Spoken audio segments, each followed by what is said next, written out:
Hello, everyone, and welcome to the W2 Amigos podcast, where we talk about passive investing, real estate, and of course, all the money moves that you can make while working your W2 so you can establish your financial freedom.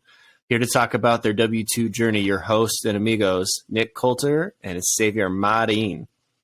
Oh, a little flair right there. I like it. Well, you know, my wonderful co-host gave me some feedback that I was butchering his name in a very way. So I had to make sure I came in with the right heat. I also had some delicious birria tacos today, so I was feeling it. I'm not going to lie.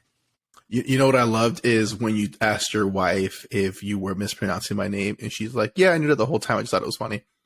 Yeah, it's pretty upsetting. She keeps me in the dark. She keeps me a lot from a lot of Spanish pronunciations because she knows I can't do it very well. So, you know, we're working on that. It's a little bit of a relationship gap, but it'll be fine. She's trying to protect you, just like my girlfriend's trying to protect me, because apparently this whole time I've been saying espresso, not Nespresso. So I was like, all right, cool. Happens. Wait, are you saying espresso, not Nespresso, or espresso and not espresso? Exactly. I don't know the difference. Okay, because there's an N in espresso, so now I'm even more concerned. All right, so X, what's going on with you, man? What's new? So we just recently adopted a 2-year-old pit bull mix. She's the cutest pup. Love her to death. Is sassy as heck. So we're kind of working through a few things with training. Every time I go to pet her, she thinks I'm trying to play with her, and she starts biting me. She drools all over me. And trying to figure out, too, how to be able to record a podcast and making sure like we don't hear her barking in the background. But that's really I feel like I have literally a newborn kid right now. But outside of that, man, that's pretty much it with me. How about you? Yeah, so for the listeners, hopefully we get to have Cleo be on podcast soon, because she is like the cutest girl in the whole wide world. I love her to death, and I have never met her before. But she is a savage. For me, so not a lot new. Unfortunately, the seller I was working with on a property for our guest, Aaron, did not get the plumbing fix that we requested in the seller concessions. And so last second audible, I had to call in my plumber and get it fixed, and had to go to the property today, get everything set up, and take a couple calls there. So that was new, but then exciting. Since I came back from Mexico, I've been trying to practice my Spanish. I went to a birria taco place today, ordered completely in Espanol, and then said goodbye and have a great day to the folks that were working there in Espanol. And they responded with an igualmente, which I know I said it right then. I was very happy. I felt very fulfilled. I immediately called my wife. So I'm actually going to be signing up, I think, pretty soon here for a Spanish course, because I want to make sure I'm broadening my horizons a little bit. So I'm pretty excited about that. That's awesome, man. That's good to hear. So that trip to Mexico really helped out then. It did. And I think it gave me a little bit of that confidence, like reassuring the words over and over again. And it's like, I can do this. Like, I can figure this out. And honestly, I really want to speak Spanish. 95% of the reason why is so my wife can't talk hella shit about me to my kids, and I can't understand it. It happens now with her family. So like, I really want to make sure I understand what's going on. Oh, I love that. And, you know, for the few times that I've talked shit about you in Spanish, I'm more than happy to translate for you, because, you know, I love you. So I just want to make sure you know exactly what I'm telling you. I know enough, X, to know that mi amor is not a mean thing. And you say that to me a lot. And also pendejo. No, I'm just kidding.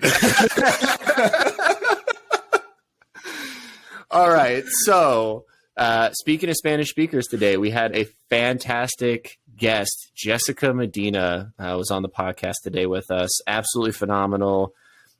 Shares a lot about her background, her story. Definitely was not given the silver spoon, folks. I don't want to give it away here, but really did an excellent job fending for herself. So I think a takeaway for me, I think personally, you know, not everyone's going to have the answers, right? No one knows how to do something until they figure it out. And, you know, Jessica really took that to heart, did an excellent job, really learning on her own, not taking life as it comes, but really going after life and making it happen for her. She's done a phenomenal job for her and her family. So super inspirational, super relatable. I think fantastic. What about you, X? What'd you take away? Yeah, I love what you talked through about the value of her time.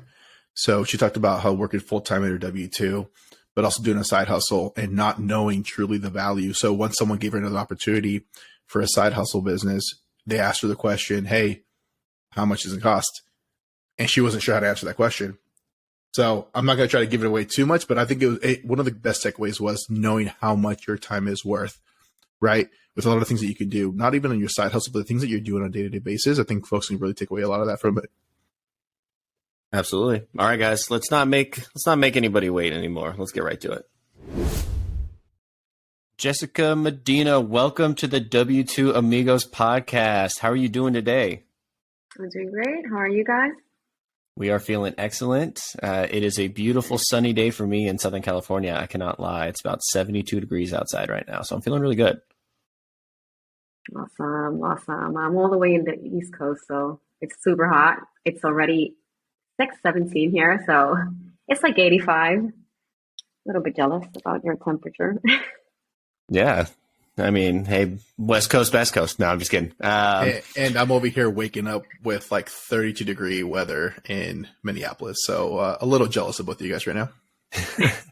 No one made you move to Minneapolis, and your Amigo co-host would love you to move to Southern California because he misses you very much. So, well, it was either that or stay where we're at. So it worked out. Fair enough.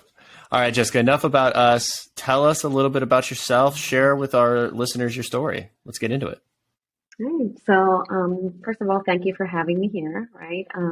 So where do we start? I mean, I was born in New York. I live in Puerto Rico right now, but I was born to an immigrant mother. And it's insane that I'm in this podcast right now because I came from a very, very, very low income family, right? And so we moved to Puerto Rico when I was 7.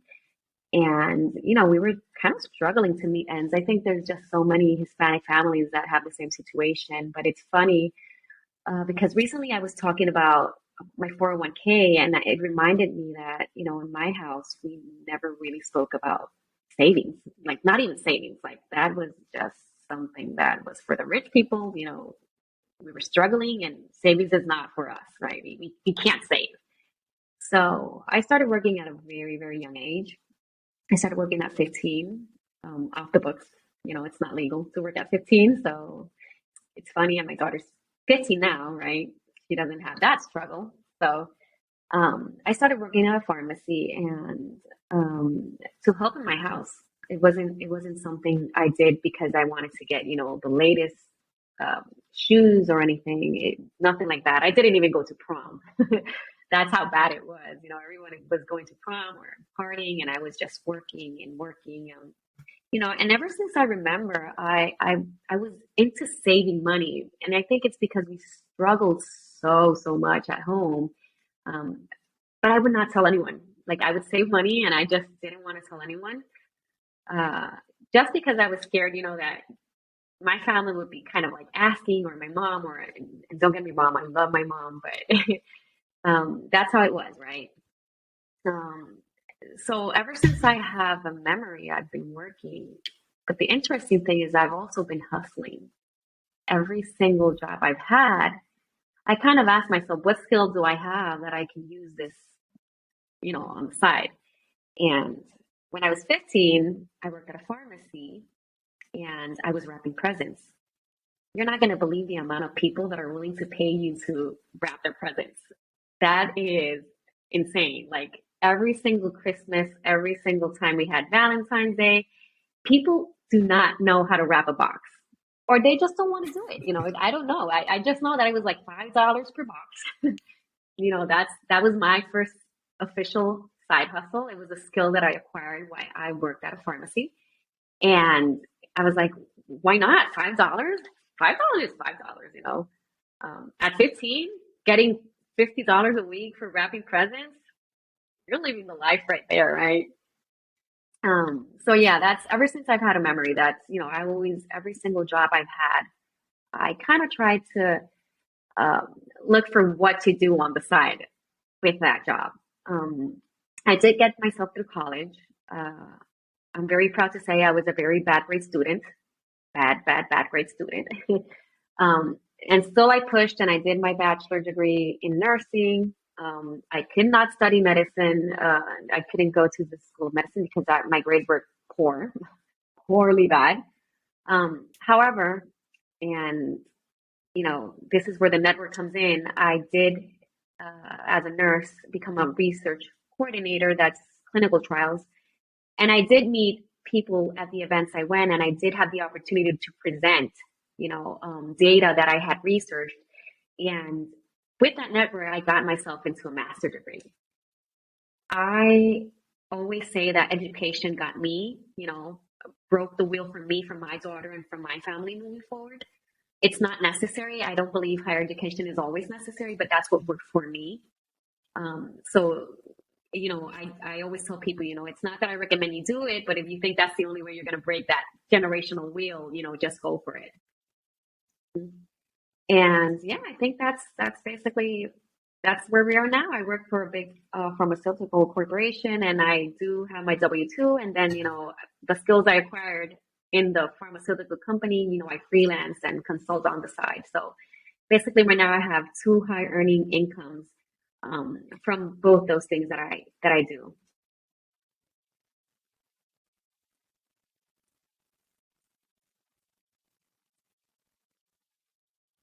So I have a question.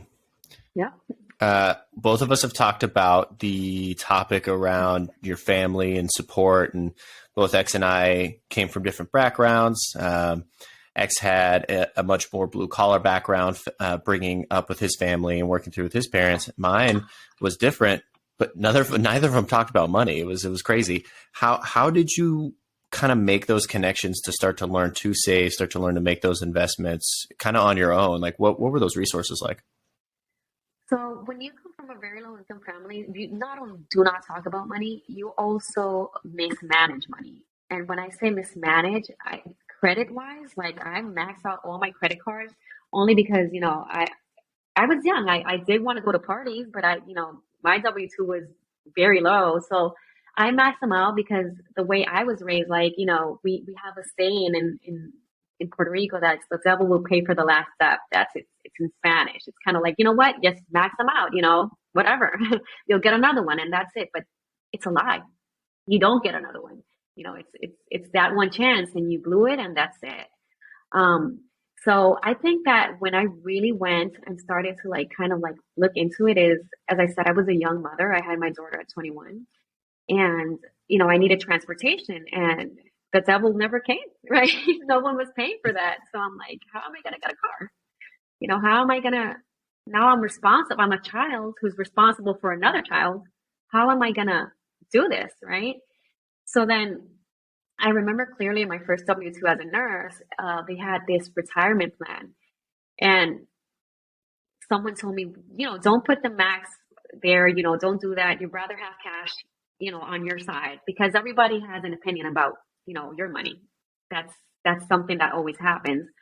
And, and I started looking at the letters of the contributions that you're making to your 401k. And I'm like, where is all this money going to? No one is even telling you, okay, yes, contribute to your 401k, but what is a 401k? Why are they taking my money, right? Because you don't understand what that is. And you don't understand what to do with it once you end your job. You know how many 401ks are laying around there with no one ever, rolling them over anywhere? Because no one tells you this. It's up to you to go out there and, fight for your money. That's, and I was like, where is this going? So I started reading on investments and mainly everything started off because my credit, let's go back to that terrible time where my credit was 400. I started fixing my credit on my own. So I went into Google. What I did was I called all the creditors. I started doing basically everything from scratch. I don't recommend that if you don't have time. It's very time consuming. And once you start fixing your credit, everything kind of starts to fall in place for you. You start to kind of understand, how credit works, what credit cards work for you and not the other way around. And I started getting credit cards that would give me rewards, right? Cashback, particularly cashback. Because I was trying to, make more money, not, spend money. And then this hit to me when back in 2017, the end of 2017, we got a massive hurricane here in Puerto Rico where I'm from. And during that time, we had no power. And I started reading on EFTs and stocks and I was curious, I had nothing else to do. So I silently started investing in my first EFTs, and I did it without telling anyone as well because I was afraid of what people would say, like, it's risky, don't do that, you don't know what you're getting yourself into. So I just didn't tell anyone I was investing because sometimes you have to just mute the background noise, and you'd rather not tell anyone what you're doing because, again, people always have an opinion on what you should do with your money. So I started investing back in 2017. As of today, I already met my goal for investing, and I do invest recurrently. I don't look at it, and I don't want to look at it today. No one wants to look at their stock today. But I do reinvest my dividends, and all of that good stuff. And then I do roll over my 401ks, and that's, once you start reading on one topic on finance, everything else comes to light. Like everything else starts to make sense. Even the people that are around you start to change.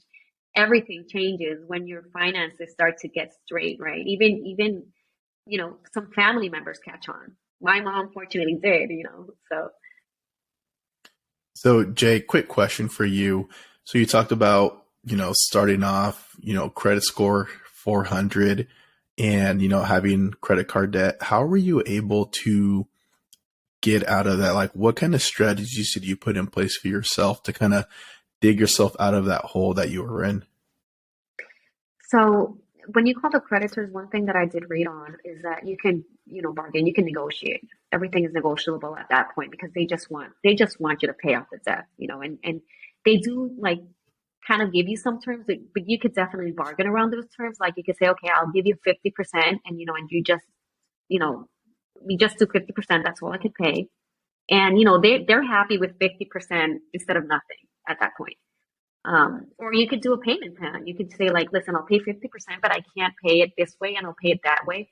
So they'd rather have you pay, even if it's X amount that's less than the amount that you owe. And that strategy worked over and over because I was way into debt, like way more than 20,000 at 24. So, you're young, your W-2 isn't a high earning W-2. So, I really had to treat that as that, and I cried. And I remember my ex-husband told me at some point, you're just, I don't know why you're crying. You're paying off what you caused to yourself. And that hit me. I'm like, I brought this upon myself, So yeah, at that point, it's just calling your creditors and kind of like letting them know, listen, I'm willing to pay, but this is what I'm willing to do. It's not always going to work, but for sure, it's better to try it because most of the time, trust me, I've been there. It does work. I've never thought about calling the creditors and ask them for like a different type of payment. Because when I was in that phase as well too, when I was thousands of dollars in debt as well with credit cards, all I knew is that I didn't want to make the minimum payment because like the perception was if you make the minimum payment, it still affects your credit score. So I would probably do like an extra dollar or two on top of the minimum payment. So it wouldn't be considered the minimum payment. So I really like that approach that you just mentioned where it's like, hey, they want to get their money. And if you call them and negotiate a different type of payment, a plan, whatever that may be, that's going to work out well for you. And it's going to get you out of that hole. Like, why not approach that? So that's a really great way of looking at it. Yeah, I think so I want to bring it back a little bit. Sure. Go ahead, Jay. Go ahead.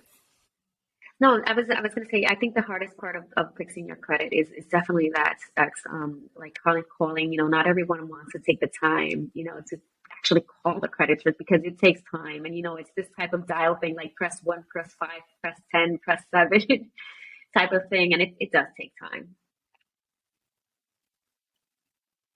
So I'm going to bring it back a little bit to some of the comments you made about not wanting to tell anybody that you're investing, you're doing all these things. It's so funny that you say that because I felt the same way. I felt like and I still feel that way sometimes. I feel like a total like social pariah at my job because like you, both X and I are in very high W-2 income roles. I have a very cheap house comparatively to my income. I have a wife that also makes great money, and I live with 3 strangers on the internet so that I don't have to pay my mortgage. And I'm buying a really expensive house in San Diego to then Airbnb out the main house and live in a tiny studio. And people look at me like I'm weird. And it's so interesting because I think people are social creatures. We want to belong to a tribe. We want to be interactive with others, but yet we don't want to share those things because we're worried about how we're going to get judged. And that's why I love the financial independence and the investing community, because there's 2 things about it. Number one, it's not a sum zero community. Everyone wants everybody else to win and succeed. The second thing is we're all like-minded. So I get that tribe feeling, I get to connect with people that are like-minded to me and give me that support. So how was that kind of stumbling upon the community and reassuring that you weren't the craziest person in your family to try to invest for the future? So I think when I officially kind of like came out to my family, like, listen, this is what I'm doing, it was very difficult for them to understand because, so one of the things that we fail to understand and that our family doesn't teach us is that, to get the reward, there has to be some sort of risk. You just kind of need to decide what risk you're willing to take, right? You want a high return, that's how it is. You want a high return, you got a high risk. I'm very conservative when it comes to risk, and it's worked for me, but it doesn't mean it's going to work for X. It doesn't mean it's going to work for Nick, right? But it's up to you to decide that. No one can tell you, this is the product that's going to work for your, right? For what you're doing. So when I started coming, to my family, like, what, I'm doing this. My mom has always been very supportive of me. She's like, well, I think, what you're doing.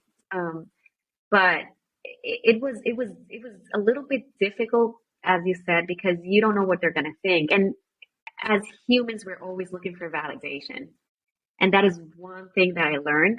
And I didn't want anyone to validate what I was doing at that point, because validation sometimes can come across and change, what you're actually thinking. And then, if you don't get the validation that you're looking for, it sort of kind of changes your mind. And not because you want to, it's because you're, that noise that's out there, it's kind of like making you shift. And I wanted to be very focused on my investment and on my journey, and it kind of, it's hard, but, it's doable.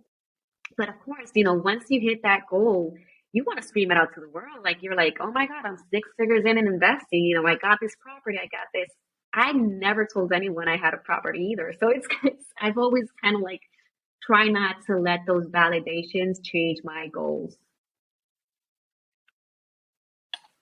Yeah, I like that, Jay, especially to kind of go, and I can relate a lot to that, right? In terms of how are people going to think about what you're doing, especially in your family, because they don't know what they don't know either, right? And I think what's really cool about your story as well is that once you started doing that, you started sharing with people. I'm sure your family started looking at things a little bit differently now too, from a financial perspective, because they're probably seeing you doing different moves, different things, and probably they started thinking, hey, this might be possible for us to do, right? Because I know one of the things for myself is when I started investing in real estate, started getting different things, like my family's eyes like started opening up, like, oh wow, you can do that. You can pull from your 401k. You can get a line of credit. I can tap into the equity of my house. And it's like, now we're having conversations about different type of strategies that my family can use to, to do something different, right? Or do something on the side. So I think being able to share your story and be the one to kind of bring your family along is a pretty great thing. Yeah, for sure. I think one of the things that happens too is that, there's just this taboo about speaking about money at a household. It's like, don't speak about money. And then at least our generation comes from that. Like, we're speaking about money anywhere at home. It's kind of like, we don't need to know that information. Right now, I talk about money with my daughter. She knows the difference between a credit card and a debit card. She knows that a credit card is not money that's hers to own. It's something she pays back. She has her own credit card. I think families should talk about this. It shouldn't be a taboo at home. Yeah, and Nick, I'll throw it back at you right now, but you don't talk about money. However, you do talk about how much money you spent on that car, or you talk about how much money you spent on those shoes or the watches. You don't talk about how much you earn, but I'll tell you how much money I spent on the things that I'm buying right now. That is easier to do. And because it puts you in that position in society to be looked at as like someone that's doing well. It's like, look at my brand new Apple Watch that I bought on my credit card that I haven't made the payment on this month yet. Or in my case, look at this silly Audi car that I went and bought to impress a girl I was already dating. Like those are the things that I did that were super foolish. And everyone has those experiences. And it's funny we don't talk about it because I think a lot of our problems in the world could be solved with better financial literacy. And I think that's one of the things we're hoping to do with this podcast and connecting with folks like you, Jay, is like, how do we speak these things that are so unspoken, right? And it's tough because you have folks like your parents that are like, don't talk about money. It's like, I respect my parents so much. I love my mom and dad. They're amazing people. But we just never had these conversations. They were always savers that didn't want to invest and didn't want to take the next step. And it's just interesting to see us all kind of find our way onto this path in this community.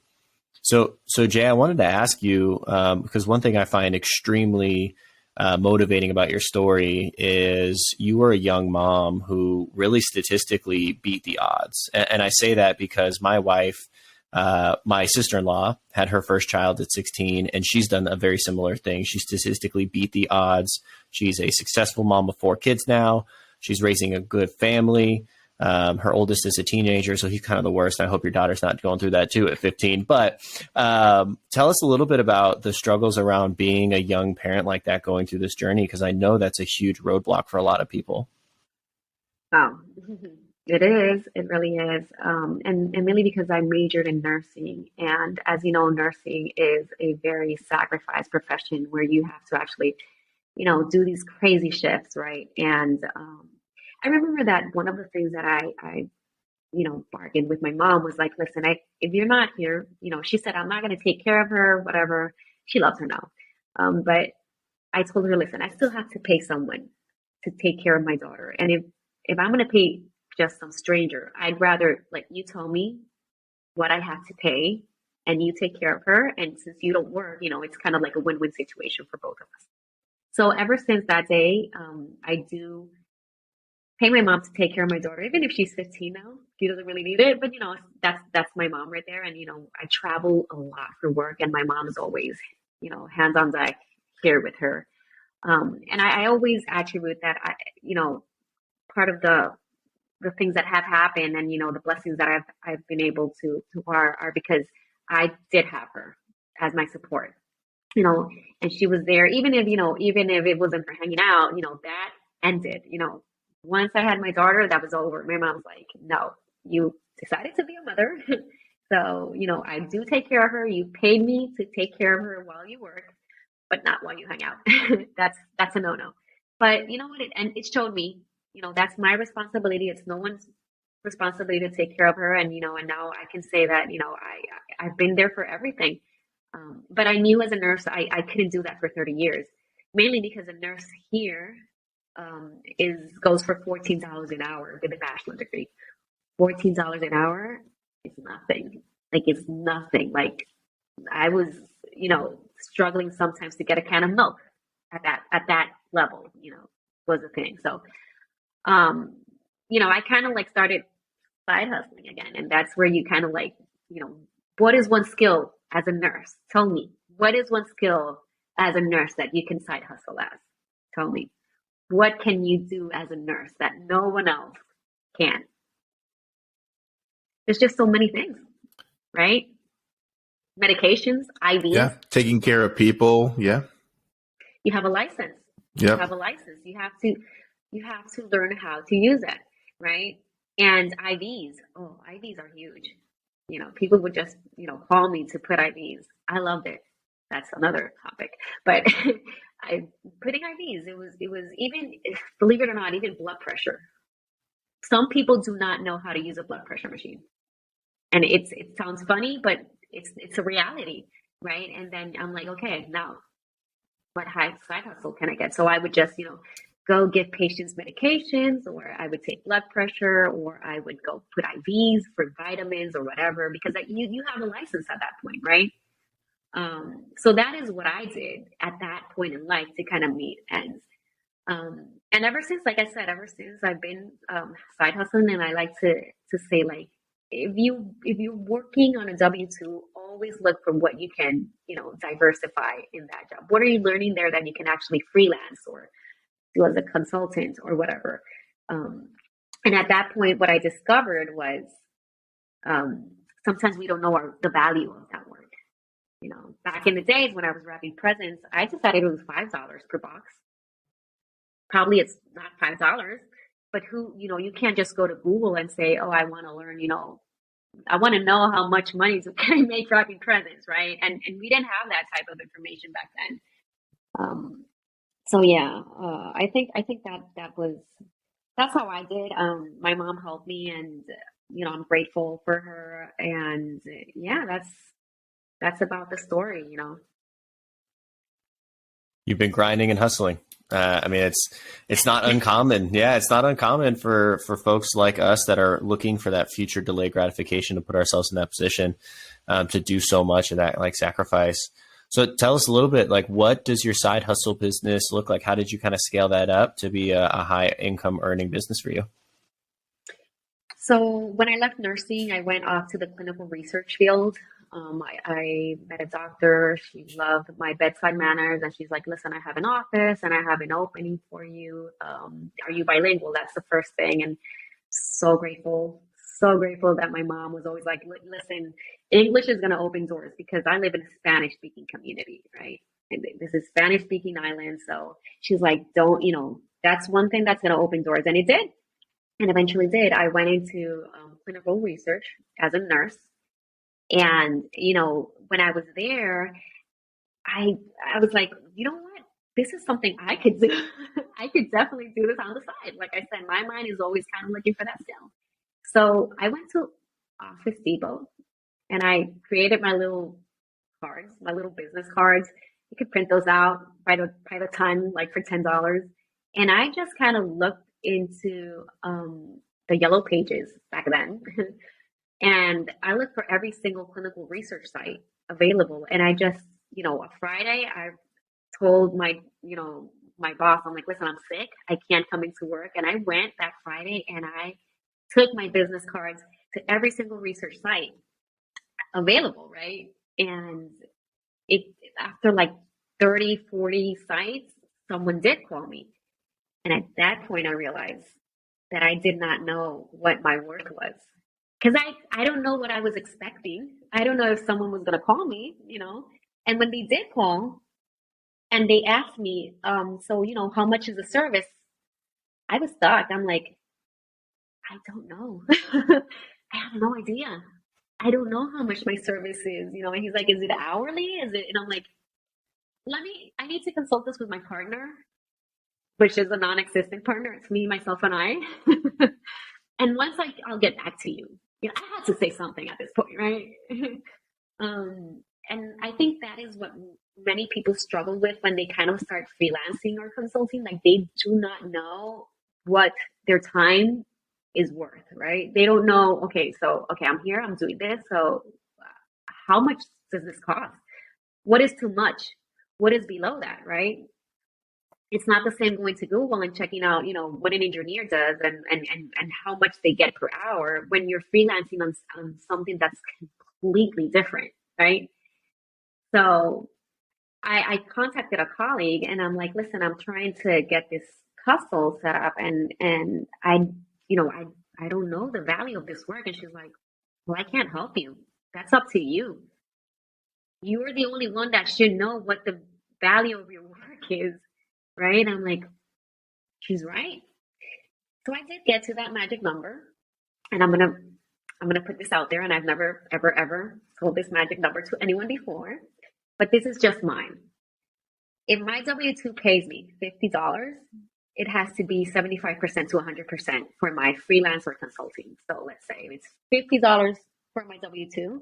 My side hustle has to be $75 to $100. I don't go below that. And if you want to go over that, fine with me. But below that, I don't go there. That is my number. And if people ask me, that's what I tell them. Hey, go 75, 100. What can happen?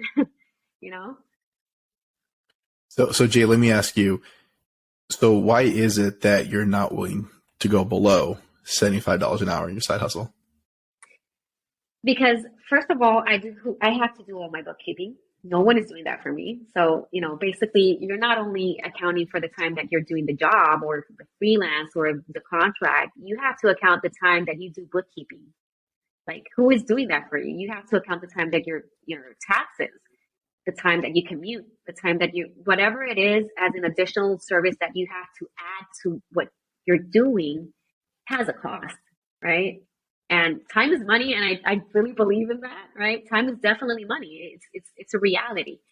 And in our W-2s, we kind of like it, and it's true, we exchange time for money.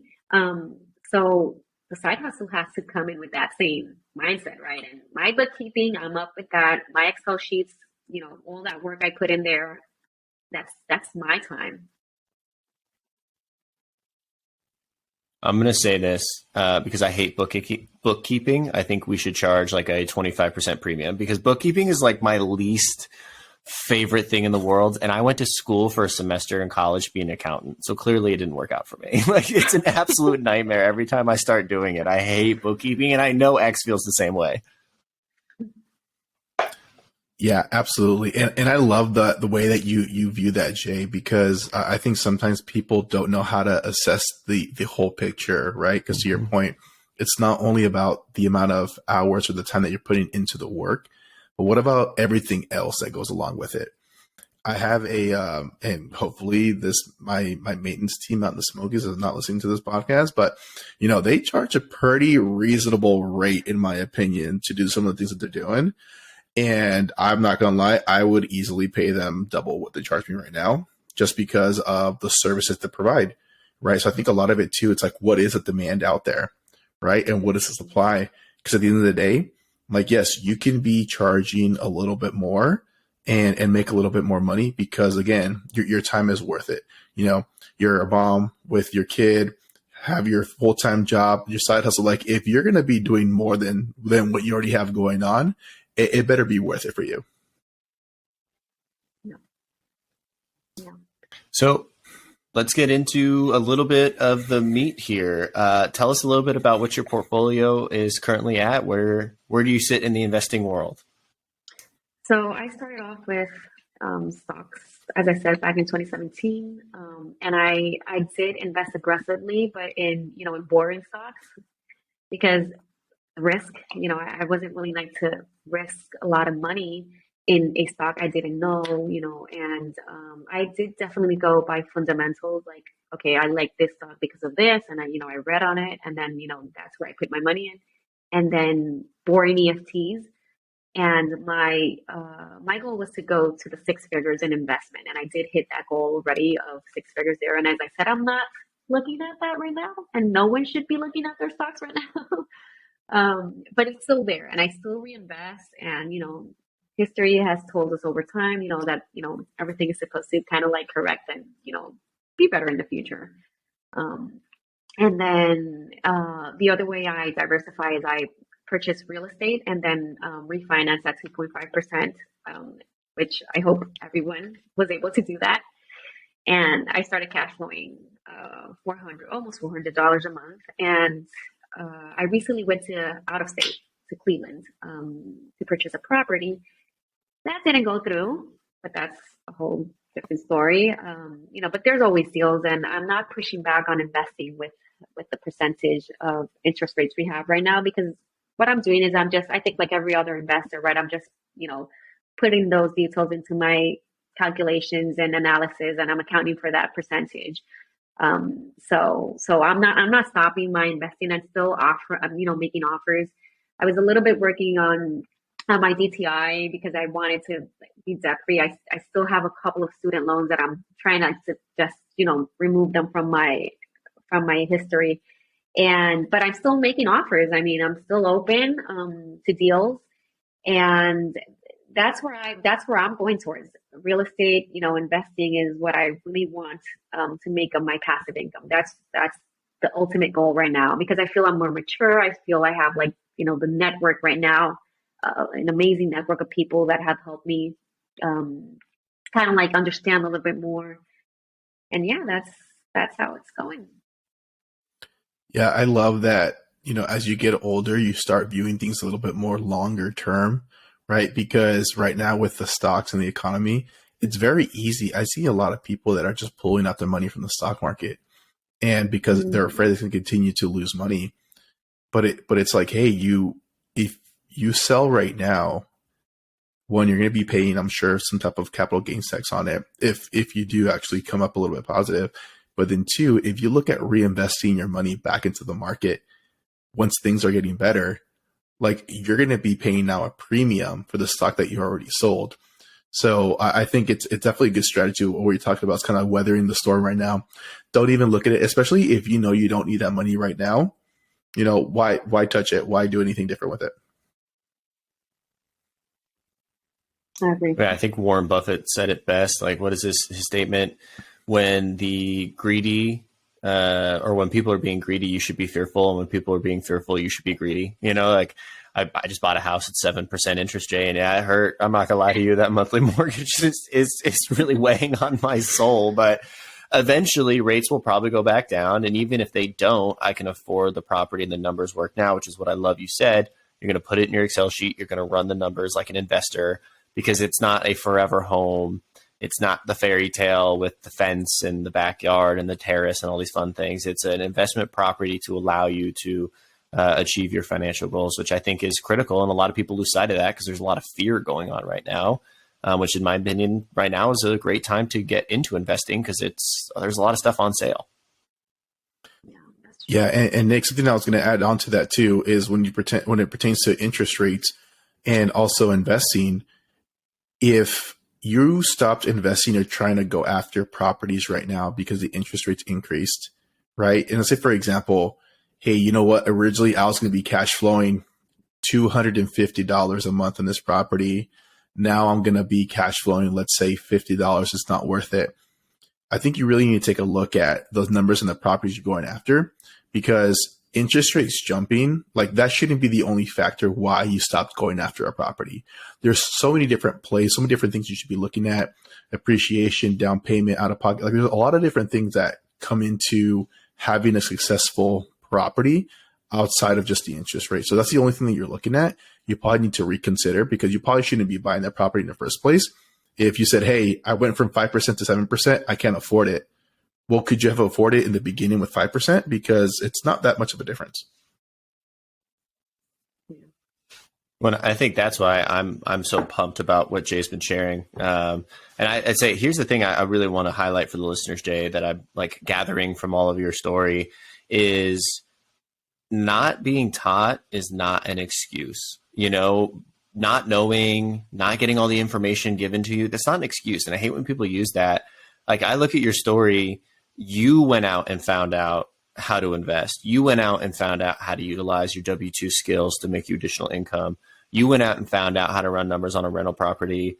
No one handed this to you. I'm sure Google was your best friend during that entire time, but you went out and sought out the information yourself. You didn't just let life happen to you. You made your life happen, which I think a lot of people fall victim to, is just letting life happen to them. I completely agree. I think one of the this generation that we have of children right now have so much information handed to them easily, right? Easily. It's not like us. We had to literally, the 90s were harsh, right? We didn't have all this ton of information readily available like these kids have now, right? You want to learn about investments? Go to TikTok, right, Nick? I mean, download TikTok. I love TikTok listeners. Yes, I do.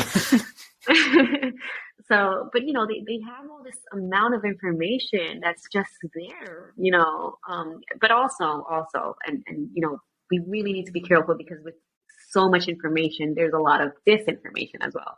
So you got to be careful where you're getting your information from. So it's kind of like, a double sword there, right? Double-blade sword there.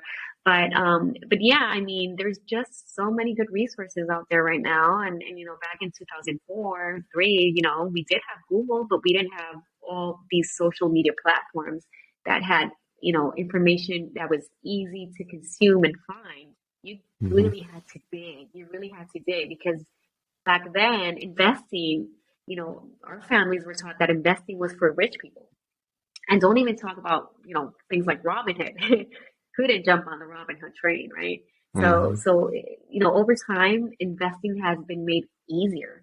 So I do think this generation of my daughter at least, has it a little bit easier to find the information and a little bit easier to invest because we already know investing is not for the rich. It's not, it's for anyone who's, able and available and, willing to go out there and get that information. Yeah. And I think too, to add on to that, Jay, is sometimes people have to find themselves in a very difficult spot personally to start figuring things out. Because if you're comfortable, why look at doing anything different? Why go ahead and research how to invest in different things? But guess what? If you have a young child trying to get your degree right now, a lot of these obstacles in your way, like, you have no choice. You have to figure it out, right? So I think sometimes people, that's how you see folks succeed as well, is they're put in situations or they find themselves in a situation where I don't have a backup plan. Like, I have to figure this out and no one else is going to come here to save me. Yeah, that is true. All right, Jay. So now we're going to transition over to the standard questions that we ask all our interview guests. So I'm going to go ahead and kick it off with the first one. And Nick is going to hit you with a wild card there in the end. So just get ready for that fun question. So the first question that I got for you, Jay, is what is one piece of action a listener can take after listening to this podcast? So I think I've mentioned it already, and I think it's definitely the single-handed thing that has helped me, between a couple of others. But as I said, mute the background noise. That is so important. Trust me, and the reason I say this is because when you have so many people telling you what to do with your money, you kind of can fall into this shiny object syndrome. Like, if people are telling you, oh, so you have this amount of money, you should invest it in this, or you should, don't do that, do this. And then you start to jump around ideas and ideas and ideas, and you're just there for the outcome because someone told you that, that's going to make you a millionaire. Go ahead and buy that GameStop, stock or whatever. And then you start jumping because you're so into the outcome, of immediate gratification of what's going to come out from that you don't focus yourself from the process completely. You don't follow a process, and this only, in my opinion, this only possesses a risk of a string of unaccomplished things, right? And you just start not accomplishing anything, because you've been jumping around because all that background noise there kind of like is telling you what to do. So for me, that's definitely what helped. I just stopped telling people, this is what I'm earning. And if I do talk about it, I know where and who I'm talking about it with, right? And it definitely helped me align myself with what do I want? What does Jay want, right? What do I want for my future? Not what my neighbor, not what my mom, not what I'm the adult. I'm in charge, right? What do I want with my money? I think that's definitely, the biggest, advice I could give anyone. And together with that, and this is going to be a funny one, financial gurus. There's tons. There's great. There's those that want you to be debt free. They're good for the beginning. I'm not mentioning names here. I'm just saying, but do not let yourself cough. by what. Can you shoot us a DM later with the one that you have in mind? I'm just very curious. I want to know for sure. But this is the thing, sometimes people just, kind of like go by every single thing they say. And I believe that you should first align your goals and then kind of say, okay, so let me go to this financial guru and see what he has to say or she has to say that I can, put into what I'm working in. It shouldn't be the other way around. It shouldn't be these people. And yes, they know, and yes, they're millionaires, and yes, whatever. But it's you. This is your path. Mm-hmm. These are your goals. What are these people telling you that you can use into your goals, right? That is what I did, Well, personal finance is personal, and that's why it's called personal finance, because it's individual to you, to me, to X, and it also is finance. So for me, I don't mind living with strangers, but I know for a fact X doesn't like to do it because he's so clean and he's very particular. He didn't enjoy house hacking with Share by the Room like I did.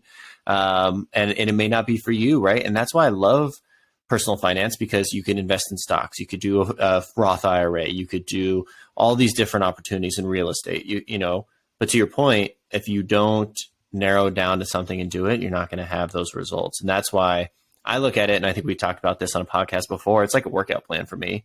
I don't care if it's CrossFit or powerlifting or running or whatever it is. If you're going to do it consistently and you're going to have passion around it, you're going to find success. That's going to work for you. And everyone's going to have an individualistic approach, which I think is super important to tell people. And I love your message. It's personal. Decide for yourself what you want to do. And it also forces people not to just like, oh, okay, this is use your brain, you know, you think about it, try to take some action that's going to help benefit you. All right. So Jessica, we have a second question here, and it's all about your W-2. How has your W-2 allowed you to pursue your financial goals? So for that one, I would definitely say that, you know, you have to kind of like grab your W-2 and let's say, right, budget it, like, you know, divide it. Let's say a number, $1,000 a month. How much are you allocating from your W-2 to your investments? How much are you allocating of your W-2 to, you know, personal things that you want to buy? That's what I did with my W-2. You know, my other side hustles, that's just investing money. I don't touch that money. I don't live. I'm frugal. I never, ever, ever use that money. I don't see it. It's you know, it's allocated to something else. That's how I did it. And it's for me, it's important to know, you know, I live from my W-2. I'm frugal. I'm not cheap. It's not the same thing. People mix these two terms up, you know, it's not tipping your waiter. That's cheap. That is cheap. You know, Preach. being frugal is completely different. So, you know, earning more on your W-2 isn't an excuse to actually spend more. Having a side hustle, consulting, freelance, whatever, is not an excuse to spend more. Jay, have you been listening to our podcast that we released at all? It just sounds very similar to what we've been saying out there. No, I think I listened to the last one because I needed to know how long this was going to be.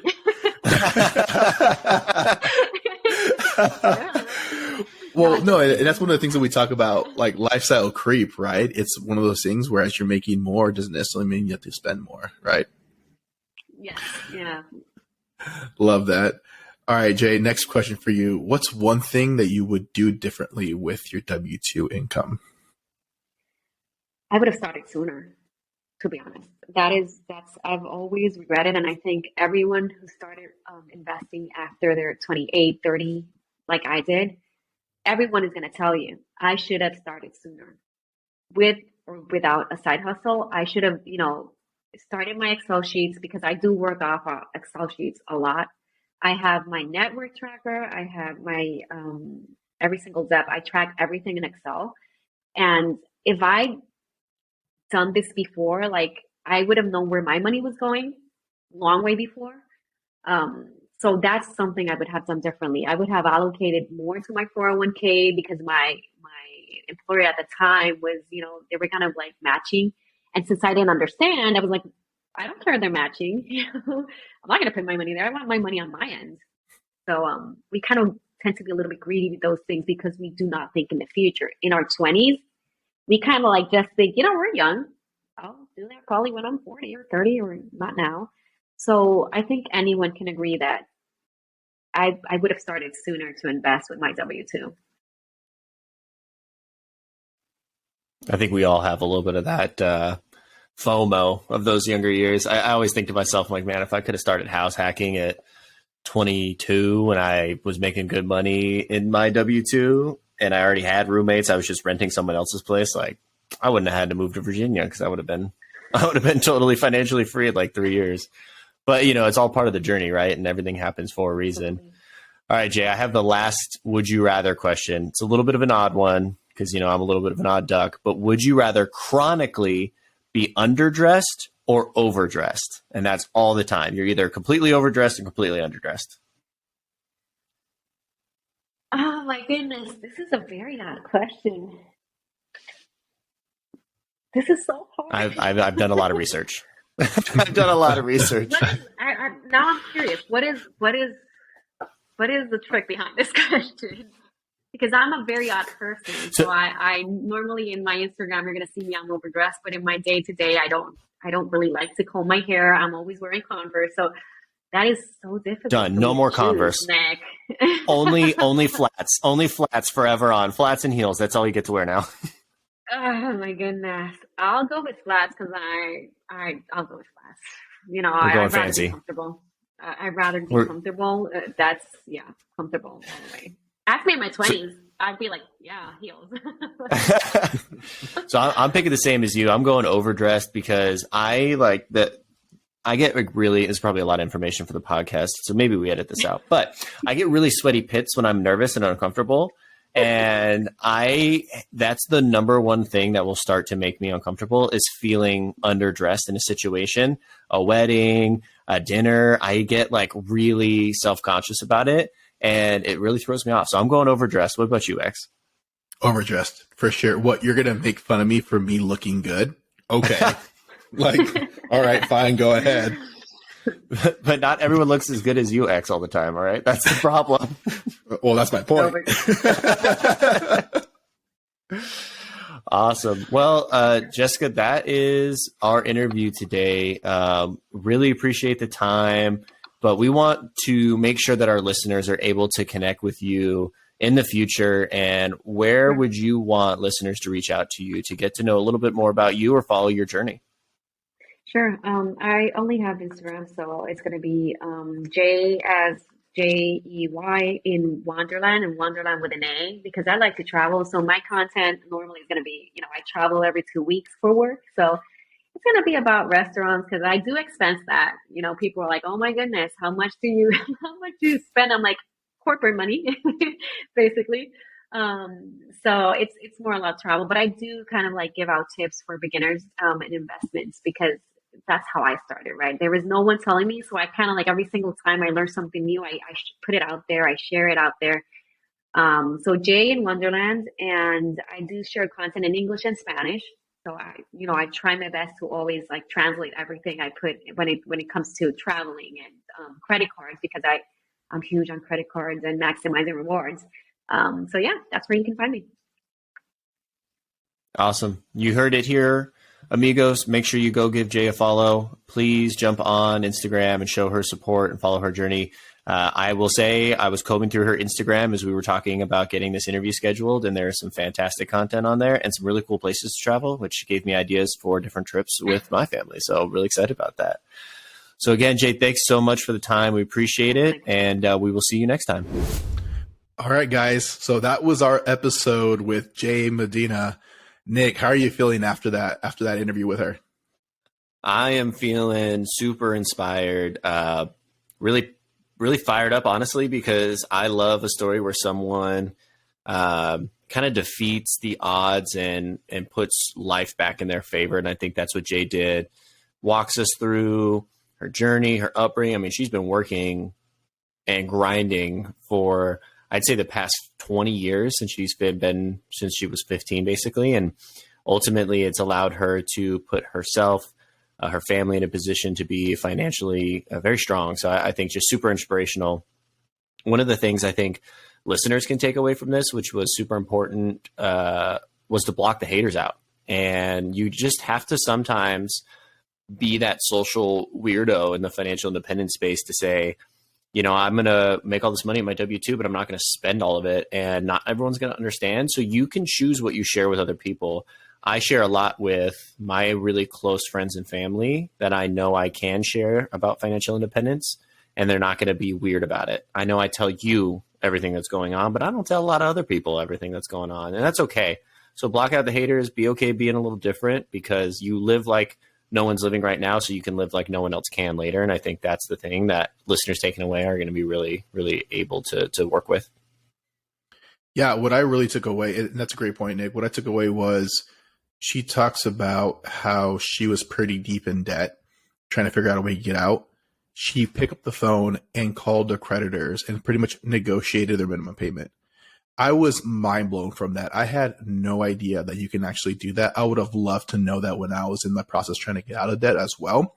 So I think for our listeners there, that's one takeaway, right? If you find yourself in this position where you're struggling a little bit financially, you're trying to get out of the revolving debt with credit cards, give the credit card company a call. You never know what they might share. Never know, they may lower the interest rate for you as well too. So that was a really great takeaway from her. It's crazy. I've listened to probably like 3,000 hours of financial podcasts and like real estate podcasts. I'm sure it was mentioned, but I never really realized that you could do it as an individual. I thought you had to like go through a debt servicing company basically to do it. And like, she was like, no, I just called them up and then figured it out. Worst they could say is no. I was like, oh shit, you're right. Like the worst they could say is no. Yep, exactly. All right, guys. Well, that's our episode. Nick, where can our amigos find more about you? So if they want to reach out, the Fi Family, so the Fi Family on Instagram, TikTok, Be Real, hit me up anywhere there. If you're looking also for a house in Southern California, if you want any advice about any real estate investing or just want to get some mentorship as a rookie, please hit me up. I'm free to share whatever I can with you guys. So that's where I'm at. Yeah, guys. And Nick just mentioned what he did for his client to get the plumbing fixed, right? He called one of his plumbers. So if you're looking for an investor-friendly agent, who else is going to do that for you? So where you can find me, Xavier Marin _ at Instagram and TikTok. Feel free to follow me there. Also follow us on the podcast as well too. On Instagram, TikTok, YouTube. One thing I'll point out, if you're interested in joining us and being part of the podcast as well, be interviewed, shoot us a DM. Jay actually reached out to us and was able to relate with some of the episodes we're already sharing. That's how we were able to get her on the podcast as well. We'd never met her before. Didn't know about her. Started talking a couple weeks now. Bam, she's on the podcast. So something that you're interested in doing, hit us up. We would love to have you. All right, guys. Talk to you soon.